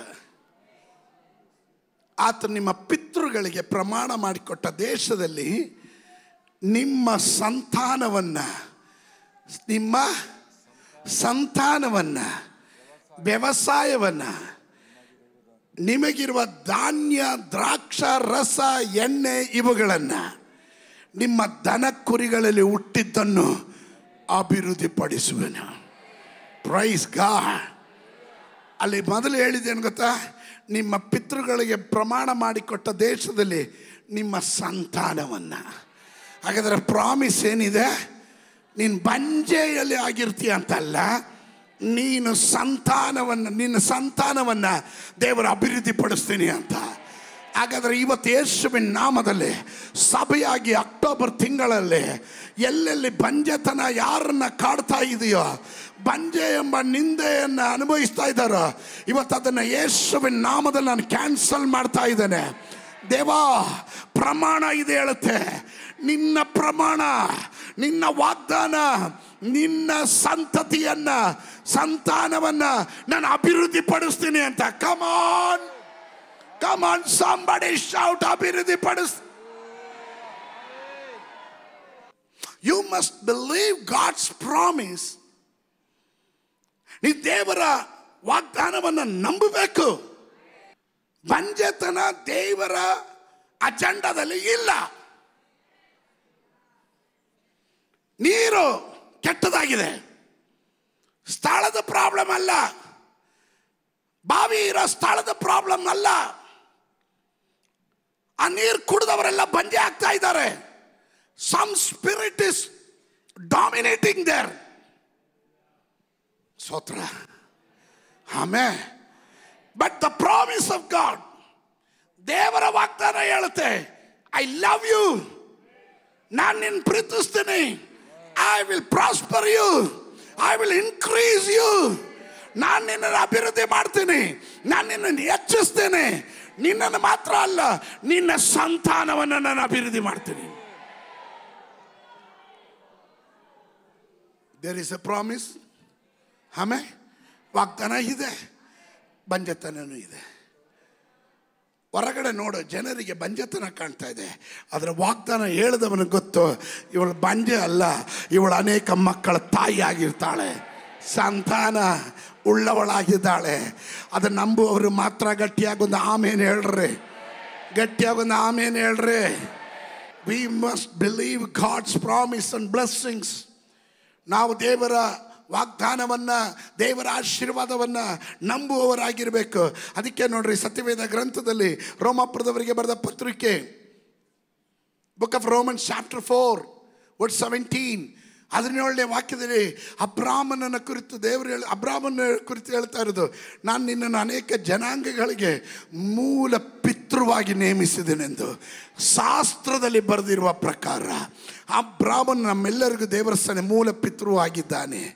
ದೇವರು ಸತ್ತವರನ್ನ ಬದುಕಿಸುವವನಾಗಿದ್ದಾನಾಗಿಯೂ ಇಲ್ಲದನ್ನು ಇರುವುದನ್ನಾಗಿ ಕರೆಯುವನಾಗಿಯೂ ಇದ್ದಾನೆಂದು ಅಬ್ರಾಮನು ನಂಬಿದನು.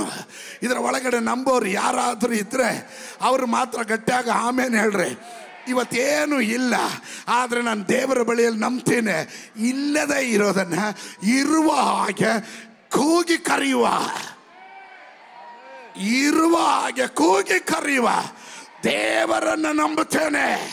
Come on somebody, ಯಾರಾದರೂ ಶಬ್ದ ತೆಗೆದು ಹೇಳ್ರೆ ಯೇಸುವಿನ ನಾಮದಲ್ಲಿ ಇಲ್ಲದೆ ಇರೋದನ್ನ ಇರುವ ಹಾಗೆ ಬರಮಾಡುವ ದೇವರಲ್ಲಿ ನನಗೆ ನಂಬಿಕೆ ಇದೆ. ಇವತ್ತು ನನ್ನ ಕೈಯಲ್ಲಿ ಹಣ ಇಲ್ಲ, ಇವತ್ತು ನನ್ನ ಕೈಯಲ್ಲಿ ಸ್ಥಾನ ಇಲ್ಲ, ಇವತ್ತು ನನಗೆ ಹೆಸರು ಇಲ್ಲ, ಇವತ್ತು ನನಗೆ ಒಳ್ಳೆ ಸೇವೆ ಇಲ್ಲ, ಆದರೆ ಇದೆಲ್ಲ ದೇವರು ಕೊಡ್ತೀನಿ ಅಂತ ವಾಗ್ದಾನ ಮಾಡಿರೋದಾದ್ರೆ ಯೇಸುವಿನ ನಾಮದಲ್ಲಿ ನಾನು ನಂಬುತ್ತೇನೆ, ಅದು ಬರುತ್ತೆ. ಇಲ್ಲದನ್ನ ಇರುವುದಾಗಿ ಕರೆಯುವನಾಗಿಯೂ ಇದ್ದಾನೆಂದು ಅಬ್ರಾಮನು ನಂಬಿದನು. ಆಮೇಲೆ ಸ್ತೋತ್ರ. ದೇವರು ಯಾವತ್ತು ಕ್ರಿಯೆ ಮಾಡೋದಂಗೆ ಇರೋದನ್ನೇ ಟ್ಯಾಪೆ ಹಾಕೋದಲ್ಲ, ಇಲ್ಲದ ಇರೋದನ್ನ ಇರುವ ಹಾಗೆ. ಸ್ತೋತ್ರ.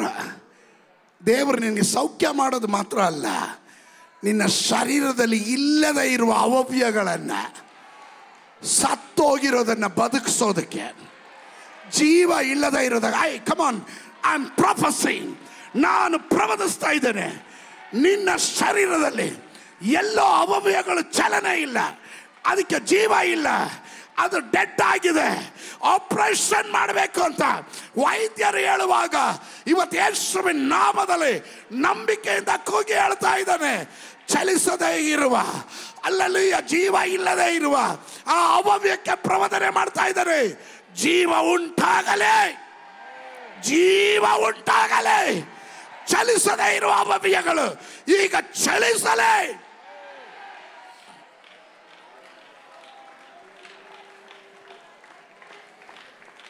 No operation, no surgery. God is a creator. ದೇವರು ಸೃಷ್ಟಿಕರ್ತನು, ಅವನು ಸೃಷ್ಟಿ ಮಾಡೋದಕ್ಕೆ ಶಕ್ತನು. ಇಲ್ಲದೆ ಇರೋದನ್ನು ಇರುವ ಹಾಗೆ ಕರೆಯೋದಕ್ಕೆ ಅವನು ಶಕ್ತನಾಗಿದ್ದಾನೆ. Amen, amen. Let me go forward. ಆ ಉದ್ದೇಶದಿಂದ ನಾನು ಪದೇ ಪದೇ ಯಾವಾಗಲೂ ಹೇಳ್ತಾ ಇರ್ತೀನಿ. ಈ ಜ್ಞಾನೋಕ್ತಿಗಳ ಪುಸ್ತಕ 24:10 ಹೇಳುತ್ತದೆ, ಇಕ್ಕಟ್ಟಿನ ದಿನದಲ್ಲಿ ನೀನು ಬಳಲಿ ಹೋದರೆ ನಿನ್ನ ಬಲವು ಇಕ್ಕಟ್ಟೆ. ಆಮೇಲೆ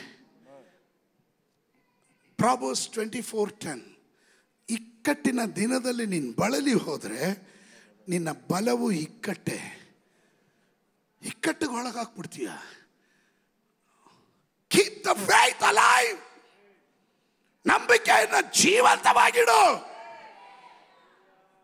ಪರಿಸ್ಥಿತಿ ನೋಡಿದಾಗ, ವಾತಾವರಣ ನೋಡಿದಾಗ, ಜನ ಮಾತಾಡೋದನ್ನು ನೋಡಿದಾಗ, ಊರವ್ರು ಹೇಳೋದನ್ನು ಕೇಳಿಸ್ಕೊಂಡಾಗ ಎಲ್ಲೋ ನಂಬಿಕೆ ಸೋರ್ ಹೋಗ್ತಾ ಇದೆ. ಪಾಸ್ಟ್ರೆ ನಿಲ್ಲಕ್ಕೇ ಆಗ್ತಿಲ್ಲ, ಪಾಸ್ಟ್ರೆ ನಿನ್ನಿಲ್ಲದೇ ಇಲ್ಲ. ನಿನ್ನ ಬಲ ಏನು ಗೊತ್ತಾ? ಸಂಪತ್ತಲ್ಲ. ನಿನ್ನ ಬಲ ನಿನ್ನ ಮನೆತನ ಅಲ್ಲ. ನಿನ್ನ ಬಲ ಅಲ್ಲಲ್ಲಿ ನಿನ್ನ ಸೌಂದರ್ಯ ಅಲ್ಲ. ನಿನ್ನ ಬಲ ನಿನ್ನ ವಿದ್ಯಾಭ್ಯಾಸ ಅಲ್ಲ. ನಿನ್ನ ಬಲ ದೇವರ ನಂಬಿಕೆಯಾಗಿದೆ. ಆ ನಂಬಿಕೆ ಉಳ್ಳವರು ಯಾರಾದ್ರೂ ಇದರ ಒಳಗಡೆ ಇದ್ರೆ ಗಟ್ಟಿಯಾಗೊಂದು ಆಮೇಲೆ ಹೇಳ್ರಿ, ಗಟ್ಟಿಯಾಗೊಂದು ಆಮೇಲೆ ಹೇಳ್ರಿ. ಯಸ್, ನನ್ನ ನೀತಿವಂತನು ನಂಬಿಕೆಯಿಂದಲೇ ಬದುಕುವೆನು.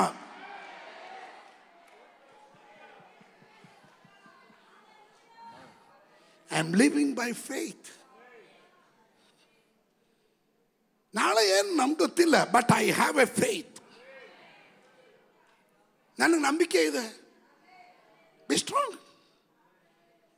ಸೋತ್ರ, ಗಾಬರಿ, ಬಳಲಿ ಹೋಗೋದು, ಕೈ ಚೆಲ್ಲೋದು.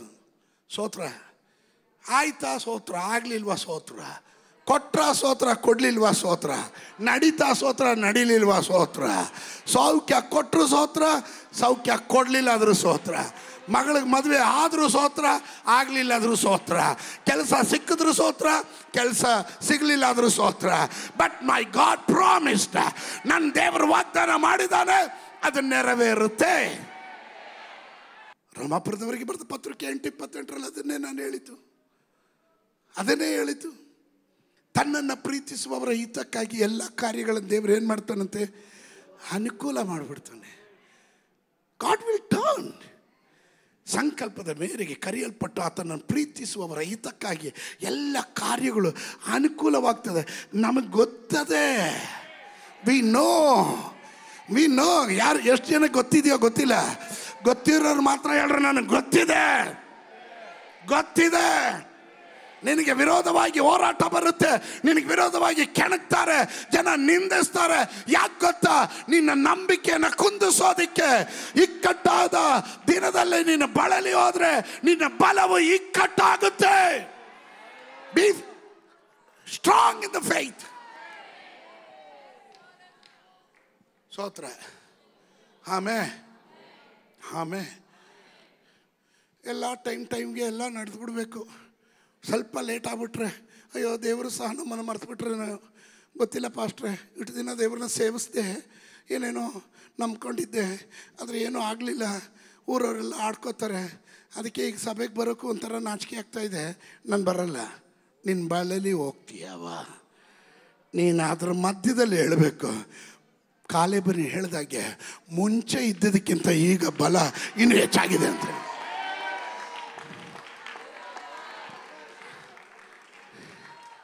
ಎಷ್ಟು ಜನ ಹೇಳ್ತೀರ ದೇವರೇ ನನ್ನ ನಂಬಿಕೆನ ಹೆಚ್ಚಿಸು ಅಂತ? ಬಾಯಿಂದ ಹೇಳ್ರಿ ಕರ್ತನೆ, ಲಾರ್ಡ್ ಇನ್ಕ್ರೀಸ್ ಮೈ ಫೇತ್. ದೇವಾ ನನ್ನ ನಂಬಿಕೆನ ಹೆಚ್ಚಿಸು. ಏನು ಬಂದರೂ ಪರವಾಗಿಲ್ಲ, ನನ್ನ ಬಳಲಿ ಹೋಗೋದಿಲ್ಲ. ಇಕ್ಕಟ್ಟಿನ ದಿನದಲ್ಲಿ ನನ್ನ ಬಳಲಿ ಹೋದ್ರೆ ನನ್ನ ಬಲವು ಇಕ್ಕಟ್ಟಾಗುತ್ತೆ. ನನ್ನ ಬಲ ದೇವರ ಮೇಲೆ ಇಟ್ಟಿರೋ ನಂಬಿಕೆ, ಆ ನಂಬಿಕೆ ಎಲ್ಲೋ ಕಡಿಮೆ ಆಗೋದಿಲ್ಲ. That will be increase. ಇನ್ನೂ ಹೆಚ್ಚಾಗಿ. ಆಮೇಲೆ ಪೆನಿನ ನಿಂದಿಸ್ತಳು. ಹೇಳ್ಕಾನ ಹೇಳ್ದ, ಯಾಕೆ ತಲೆ ಕೆಡಿಸ್ಕೊತಿ, ಬಿಡೆ, ಅವಳೇನೋ ಬುದ್ಧಿ ಇಲ್ದ್ರೆ ಮಾತಾಡ್ತಾಳೆ, ನೀನು ನೋಯಿಸ್ತಾಳಂತೇಳಿ ನೀನು ಯಾಕೆ ನೋವು ಪಡಕ್ಕೆ ಹೋಗ್ತೀಯ? ನೀನು 10 ಮಕ್ಕಳಿಗಿಂತ ಹೆಚ್ಚಾಗಿ, ನಾನು ಅವಳಿಗಿಂತ ಹೆಚ್ಚಾಗಿ ನಿನ್ನನ್ನೇ ಅಲ್ವಾ ಪ್ರೀತಿ ಮಾಡ್ತಾ ಇರೋದು. ಸ್ತೋತ್ರ. ಅವಾಗ ಅಲ್ಲಿಂದ ಹೌದು, ಏನು ಮಾಡಿದ್ರೆ ಏನು ಪ್ರಯೋಜನ?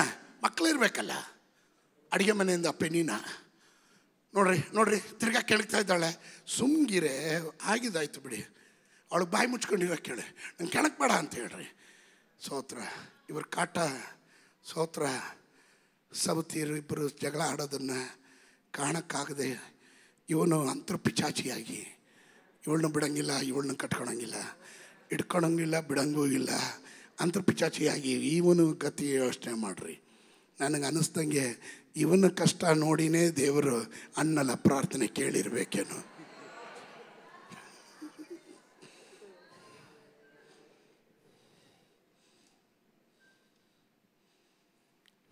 ಅನ್ನಲಿಗೆ ಅರ್ಥ ಆಯಿತು, ಪಾಪ ಅವನು ತಾನೇ ಏನು ಮಾಡೋಕ್ಕಾಗುತ್ತೆ.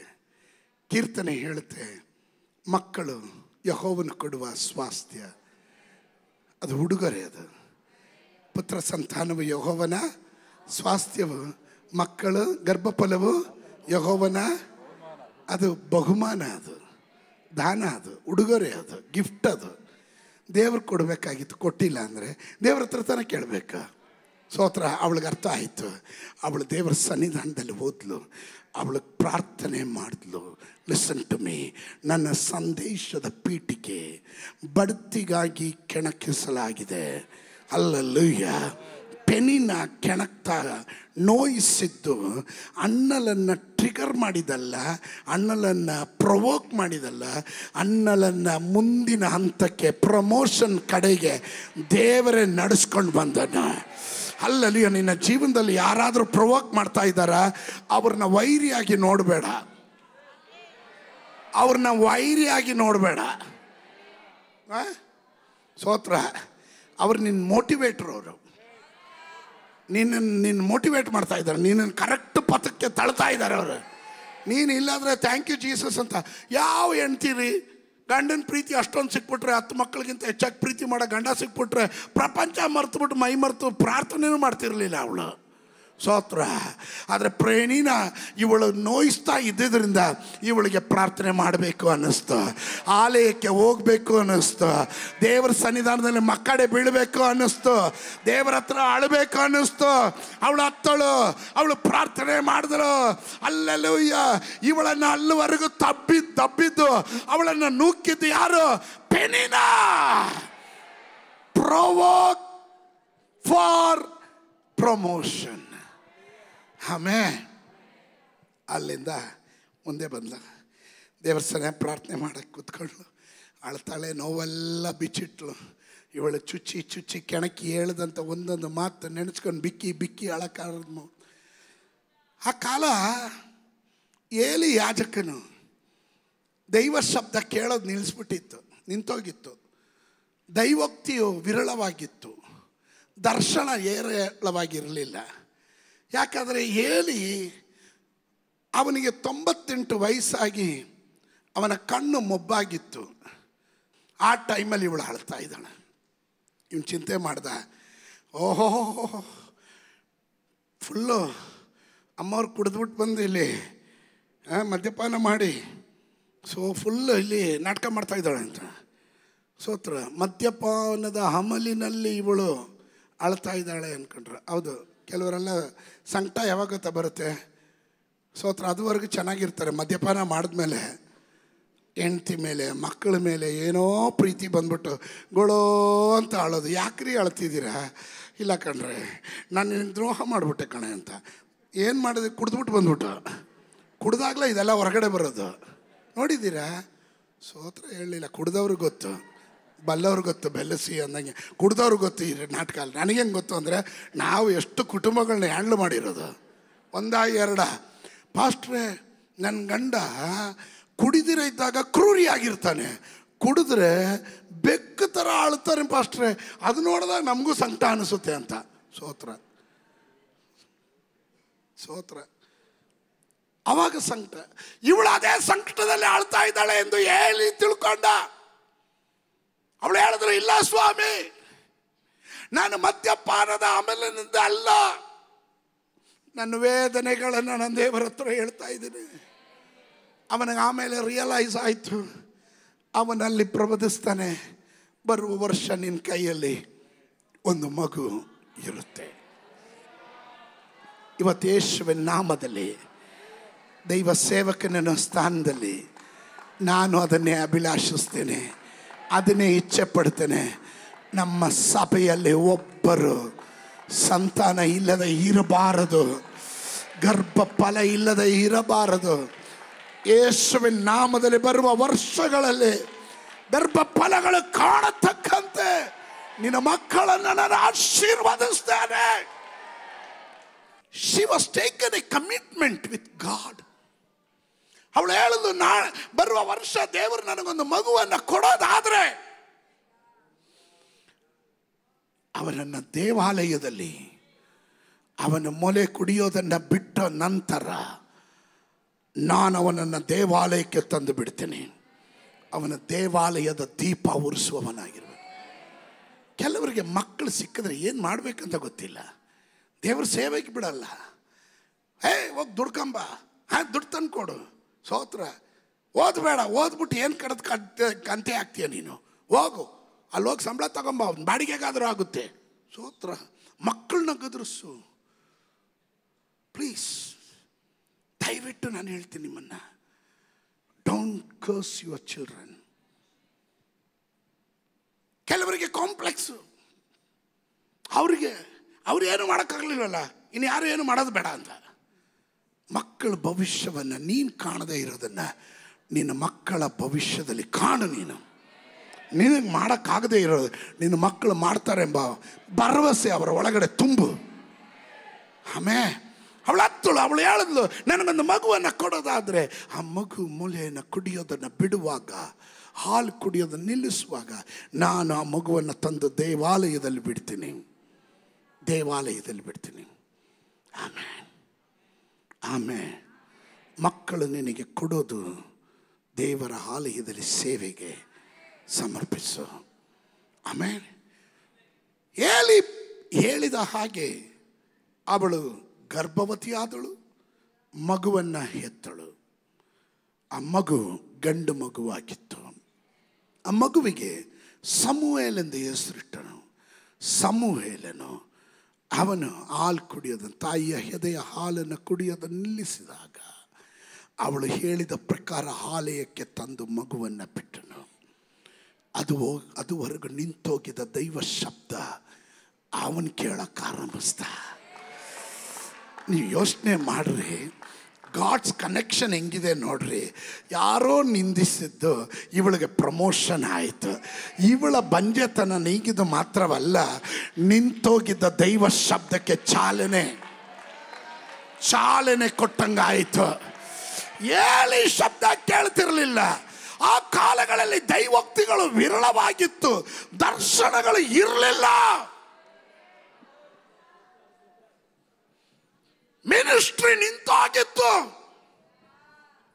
ಸಭೆ ಸತ್ತೋಗಿತ್ತು, ಜೀವ ಇಲ್ಲ. ಪಾರಂಪರ್ಯ ಆರಾಧನೆ ವಾಡಿಕೆ ಪ್ರಕಾರ ಬಂದು ಹೋದ್ರೆ ವಿನಃ ಜೀವ ಇರಲಿಲ್ಲ. ದೈವ ಶಬ್ದ ಕೇಳ್ತಾ ಇರಲಿಲ್ಲ.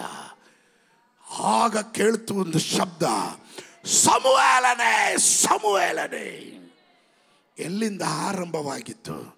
ಒಂದು ಪೆನಿನ ಕೆಣಕಿ ನೋಯಿಸಿದ್ದರಿಂದ. ಯಾರಾದರೂ ನಿನ್ನ ನೋಯಿಸ್ತಾ ಇದ್ದಾರಾ?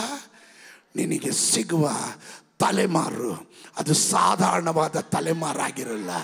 ನಿನಗೆ ದೇವರು ಕೊಡುವ ಪ್ರಮೋಷನ್, ಬಡ್ತಿ, ಅದು ಸಾಧಾರಣವಾದ ಬಡ್ತಿ ಆಗಿರೋದಿಲ್ಲ, ಅದು ಶ್ರೇಷ್ಠವಾದ ಬಡ್ತಿ ಆಗಿರುತ್ತೆ. Come on somebody shout hallelujah. Come on somebody shout hallelujah. Hallelujah. ಪೆನಿನಾಗೆ ಹತ್ತಿದ್ರೆ ಏನಂತೆ, ಇವನಿಗೆ ಒಂದು ಸಾಕು.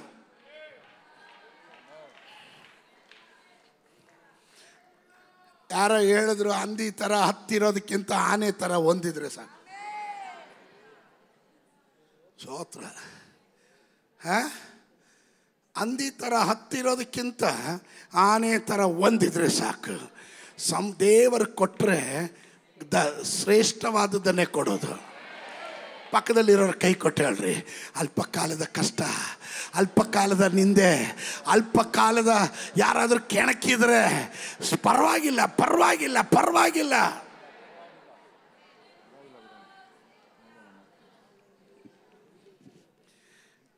ನನ್ನನ್ನು ಯಾರ್ಯಾರು ಕೆಣಕ್ತಾರೋ ನನಗೆ ಇಷ್ಟ ಪಾಪ. ಸ್ತೋತ್ರ. ಕೆಣಕ್ಬೇಕು, ನನಗೆ ಕೆಣಕ್ತಾ ಇದ್ರೆ ನನಗಿಷ್ಟ. ಅವ್ರ ಮೇಲೆ ಪ್ರೀತಿ ಜಾಸ್ತಿ. ಇವರೇ ನನ್ನ ಪ್ರಮೋಷನ್ ಕಾರಣಕರ್ತರು, ಇವರಿಂದನೇ ಇವತ್ತು ನಾನು ಇಲ್ಲಿಗೆ ಬಂದೆ. ಸ್ತೋತ್ರ. ಹೇಳಲಿಲ್ಲ, ಅನುಭವದಿಂದ ಹೇಳ್ತಾ ಇದ್ದೇನೆ. ಕೆಣಕಿದಾಗ ನೀನು ಬಳಲಿ ಹೋಗಬೇಡ. ಯಾರಾದರೂ ನಿಂದಿಸಿದಾಗ ಕೆಳಗಡೆ ಡೌನ್ ಆಗಬೇಡ. ನಂಬಿಕೆಯಲ್ಲಿ ಇರೋ.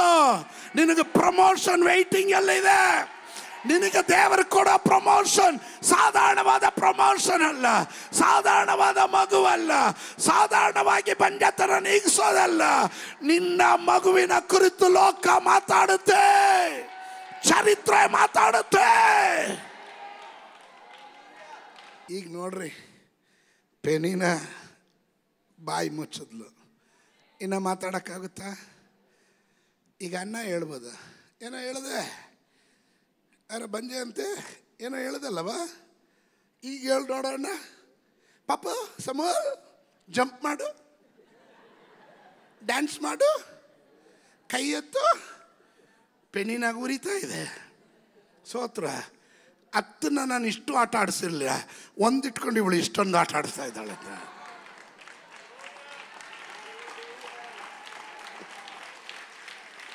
ವೈರಿಗಳ ಎದುರಿನಲ್ಲಿ ದೇವರು ನಿನಗೆ ಔತಣವನ್ನು ಸಿದ್ಧ ಮಾಡ್ತಾನೆ. Come on somebody shout hallelujah.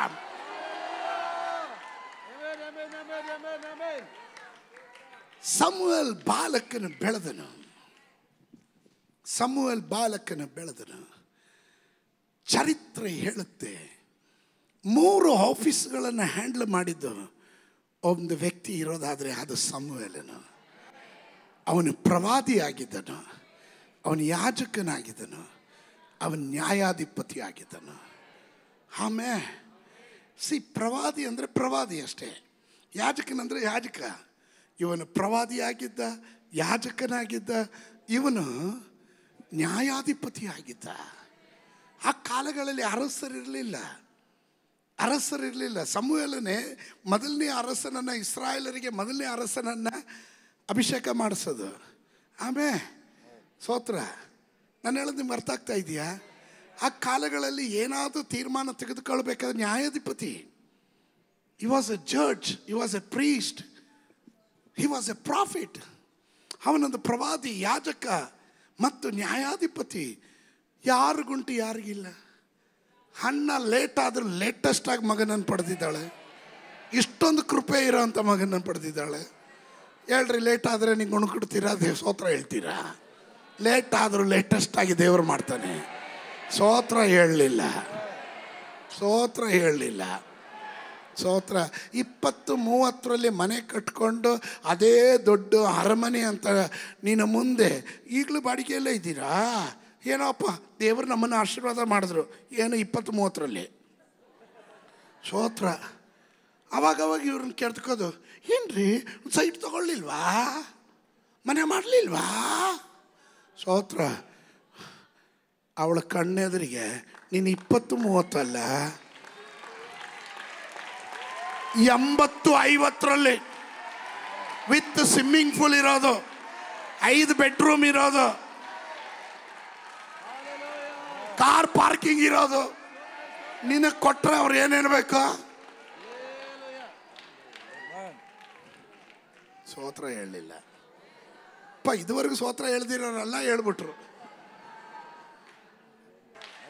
ಪೆನಿನ ಏನು ಮಾಡಿದ್ಲು? ಕೆಣಕಿ ನೋಯಿಸಿದಳು. ಸ್ತೋತ್ರ. ಯಾರಾದ್ರೂ ಕೆಣಕೋರಿದ್ದಾರಾ? ನಿಮ್ಮನ್ನು ಕೆಣಕೋರಿದ್ದಾರಾ? ಇದ್ದಾರಾ? ನಿಮಗೆ ಪ್ರಮೋಷನ್ ಗ್ಯಾರಂಟಿ. ಸ್ತೋತ್ರ. ಕೆಣಕೋರಿಲ್ಲ ಅಂದರೆ ಸ್ತೋತ್ರ ಪ್ರಾರ್ಥನೆ ಮಾಡು. ಸ್ತೋತ್ರ. ಯಾಕಂದರೆ ವೈರಿ ಇಲ್ಲ ಅಂದರೆ ಟೇಬಲ್ ಯಾವಾಗ ದೇವರು ಸಿದ್ಧ ಮಾಡೋದು? ವೈರಿಯ ಎದುರಿನಲ್ಲಿ ದೇವರು ಔತಣ ಸಿದ್ಧ ಮಾಡೋದು. ವೈರಿ ಇಲ್ಲ ಅಂದರೆ ಔತಣ ಇಲ್ಲ. ನಿನಗೆ ವೈರಿ ಇರಲಿ, ಕೆಣಕೋರು ಇರಲಿ, ನಿನ್ನ ನಿಂದಿಸೋರು ಇರಲಿ, ಅವರ ಮಧ್ಯದಲ್ಲಿ ದೇವರು ನೀನು ಸನ್ಮಾನಿಸಕ್ಕೆ ಹೋಗ್ತಾನೆ. ಹಾಲೆಲೂಯ. ಸೊ ಇವನ 3 ಆಫೀಸ್ ಹ್ಯಾಂಡಲ್ ಮಾಡಿದ. ಈ ಸಮುವೇಲನು ಇಸ್ರಾಯೇಲರ ಮೊದಲನೇ ಅರಸನಾದ ಸೌಲನನ್ನು ಅಭಿಷೇಕ ಮಾಡ್ತಾನೆ. ಆಮೇಲೆ ಸೌಲನು ತದನಂತರ ಸೌಲನನ್ನು ದೇವರು ತಳ್ಳಿ ಬಿಡುವಾಗ ನನ್ನ ಮನಸ್ಸು ಒಪ್ಪುವ ಒಬ್ಬ ಮನುಷ್ಯನನ್ನು ನಾನು ಆದ್ಕೊಂಡೆ ಅಂತ ಹೇಳಿ ದಾವೀದನ ಕುರಿತು ಹೇಳ್ತಾರೆ. ಸಮುವೇಲನಿಗೆ ಹೇಳ್ತಾನೆ, ಈಶಾಯನ ಮನೆಗೆ ಹೋಗು, ಅವರ ಮಕ್ಕಳಲ್ಲಿ ಒಬ್ಬನನ್ನು ನೀನು ಅವನನ್ನು ಅಭಿಷೇಕ ಮಾಡು. ಹಾಗೆ ಸಮುವೇಲನು ದಾವೀದನನ್ನು ಅಭಿಷೇಕ ಮಾಡ್ತಾನೆ. ದಾವೀದನ ಸಂತತಿಯಲ್ಲಿ ಯೇಸು ಸ್ವಾಮಿ ಹುಡ್ತಾ ಇರೋದು. ಎಲ್ಲಿಂದ ಎಲ್ಲಿಗೆ ಕನೆಕ್ಷನ್? ಪೆನಿನಾ ಇನ್ನು ಶತ್ರು ಅಲ್ಲಮ್ಮ, ಸ್ತೋತ್ರಮ್ಮ. ನಿನ್ನಿಂದನೇ ಅಣ್ಣಾಗಿ ಇಷ್ಟೊಂದು ಪ್ರಮೋಷನ್ ಸಿಕ್ಕಿದಮ್ಮ. ಸ್ತೋತ್ರ ಹೇಳ್ರಿ. ಅಲ್ಲೆಲೂಯ್ಯ. ನೀನು ಶತ್ರುವಾಗಿ ನೋಡಿದ್ರೆ ನೀನು ಬಳಲಿ ಹೋಗ್ತೀಯ. ಅವ್ರ ಮೋಟಿವೇಟ್ರ್ ಆಗಿ ನೋಡ್ರಿ. ಅವ್ರ ಮುಂದೆ ನಾನು ಬೆಳಕು ತೋರಿಸ್ತೀನಿ, ನಿಂತು ತೋರಿಸ್ತೀನಿ, ಆಶೀರ್ವಾದವಾಗಿ ಜೀವನ ಮಾಡಿ ತೋರಿಸ್ತೀನಿ ಅಂತ. Hallelujah. Amen. Provoked for promotion. ನಿನ್ನ ಬಡ್ತಿಗಾಗಿನೇ ಯಾರೋ ಎಲ್ಲೋ ನಿನ್ನನ್ನು ಕೆಣಕ್ತಾ ಇದ್ದಾರೆ. ನಿನ್ನ ಕೆಣಕಿದ್ದು ಒಳ್ಳೇದಾಯಿತು. ಆಮೇಲೆ ಇವತ್ತು ನಾನು ನಿಮ್ಮ ಪಾಸ್ಟ್ರಾಗಿ ನಿಲ್ಲಬೇಕು, ಇಷ್ಟು ದೊಡ್ಡ ಸಭೆಯ ಸೀನಿಯರ್ ಪಾಸ್ಟ್ರಾಗಿ ಸೇವೆ ಮಾಡಬೇಕು ಅನ್ನೋದಕ್ಕೆ ಯಾರ್ಯಾರೋ ನನ್ನನ್ನು ಕೆಣಕಿದ್ರಿಂದಾನೆ. ಕೆಣಕದೇ ಹೋಗಿದ್ರೆ ನಾನೆಲ್ಲೋ ಬೇಸ್ಮೆಂಟಲ್ಲಿ ಅಲ್ಲೇ ಅಡ್ಜಸ್ಟ್ ಮಾಡ್ಕೊಂಡು ಇರಬೇಕಾಗಿತ್ತು. ದೇವರು ನನ್ನನ್ನು ಕೆಣಕಿದ್ರಿಂದಾನೆ ಇವತ್ತಿಲ್ವರೆಗೂ ಬರಲಿಕ್ಕೆ ಆಗಿತ್ತು. Somebody shout hallelujah. ಗಟ್ಟಿಯಾಗೊಂದು ಆಮೇನ್ ಹೇಳ್ರಿ.